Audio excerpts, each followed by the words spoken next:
आज इन्होंने अपनी बातों से सुप्रीम कोर्ट को उड़ाने की कोशिश की है। पहले आप देखिए कि मरियम नवाज़ जो हैं वो ज़मानत के ऊपर हैं। उनकी अपील जो है वो तकरीबन 3 साल से कॉन्क्लूड नहीं हुई।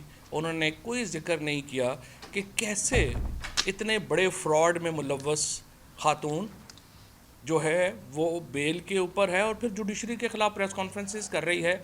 इससे ज़्यादा लिहाज क्या होगा। फिर उन्होंने कोई ज़िक्र नहीं किया कि उनके वालिद साहब जो अरबा रुपए की करप्शन में सज़ा याफ्ता हैं, पाकिस्तान की तारीख़ में कभी ये नहीं हुआ कि किसी मुलज़म को इस तरह से 50 रुपए के बॉन्ड के ऊपर अदालत से निकाल के लंदन भेज दिया जाए। वो लंदन के तमाम रेस्टोरेंट्स की सैरें करते फिरें और अदालतें जो हैं वो उनको देखती रहें। इतना लिहाज कभी किसी क्रिमिनल का नहीं हुआ।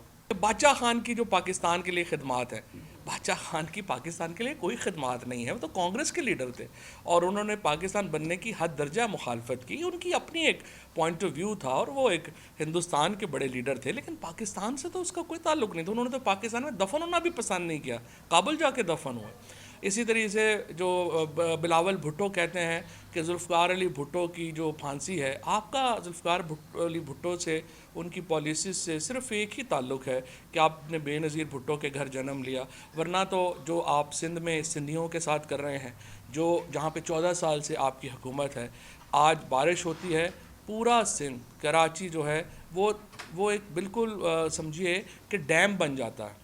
और आप यहाँ इस्लामाबाद में पंजाब की हुकूमत को ख़रीदने चले हैं। सिंध के पैसे आप लोगों ने यहाँ लगाए हैं। वालिद साहब रात आपके फ़रार हो गए हैं, ये जानते हुए कि आपकी हुकूमत अब चंद दिनों की मेहमान है। आप लोग तो चूँकि बाप बेटा दोनों को पैसों के अलावा कुछ समझ ही नहीं आ रही कि क्या करना है। अगर आप में थोड़ा सा भी नज़रिया बाकी होता, आप में थोड़ी सारी भी शर्म और गैरत होती, आप इस प्रेस कॉन्फ्रेंस में ना बैठते। ये जो सारा आज आपने देखा है ग्रोह जिसने आज प्रेस कॉन्फ्रेंस की है, अगर बेशर्मी की और बेगैरती की कोई तस्वीर लगानी हो तो इनकी तस्वीर लगा दें।